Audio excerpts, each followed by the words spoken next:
All right, let's see. Next question. Ooh, what do I do to help myself? Someone wants to know what I do to help myself feel better when I'm feeling emotionally or spiritually unwell. Hmm. I have a lot to say on this one too, because I literally was living my whole entire best life emotionally and spiritually up until 2022 because I really just started to facilitate an entire lifestyle where I stayed balanced so that I didn't have to recover myself. But I went so hard for all of 2022 that I really disrupted my emotional and spiritual well being, partly because the stress level and the amount of work I was doing was just insane. And partly because I was doing so much within the workspace and focused on my goals in that regard that I mostly aborted all of the other things that I was doing as a prevention and or as well-being practices within um within my day-to-day life. So, I'm literally in a space right now where I'm working to regain that centeredness that I had for so long.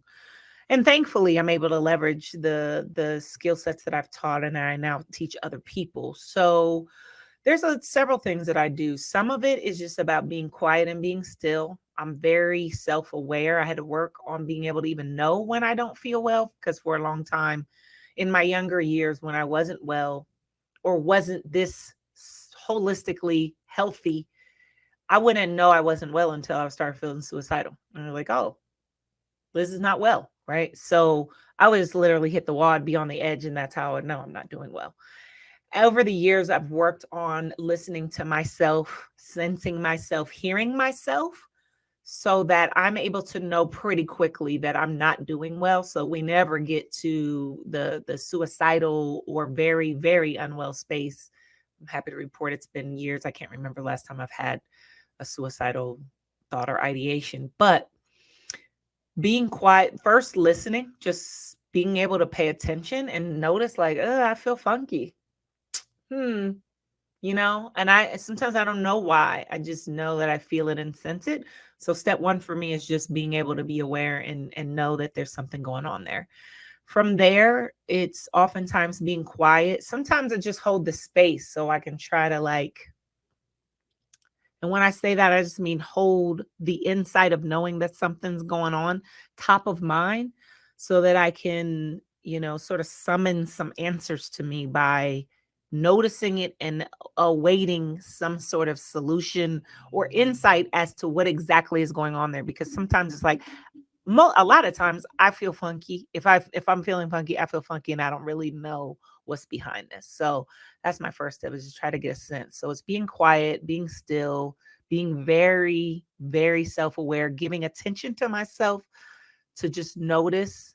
And then I try to get a sense of what's behind it. Is it that I'm tired? Like right now, I'm still in recovery from finishing up some major stuff, including my research, right? So I am assuming that some of how I feel is just that I'm tired and recovering right now. And so I'm not really freaking out about it. I'm just holding the space to allow my continued efforts to recover, which include just not doing as much, to kick in. But I also, if depending, I do essential oils. I have a diffuser here in my office. Sometimes I just open the joint up, little eucalyptus. Man, this stuff is so good. It really can change your mood pretty quickly. Or incense at home. Sometimes I do music to just lift me. You got to be careful which music, because some music I have you all super depressed. Um, if I'm really, really struggling, I will engage my chakras, which there's a lot of ways to do that. Sometimes it's with stones, and sometimes it's different activities. So, for example, dancing helps with your lower chakras. Putting your feet in the grass helps with lower chakras. So, I do different activities that I've studied those chakras to kind of know. And typically for me, because I'm such a thinker and so spiritual and so analytical, and it's always popping up here, usually I need to come down, meaning too much activity in the top half, not enough in the lower, which means you're not grounding, which means you can't manifest. So typically for me, it's just slowing down, being still, reuniting with the body, because sometimes I just get to going too fast. The body and the mind are just totally hanging out in different worlds. So those are some of the things that I do. If I'm really, really, really gone, which has only happened,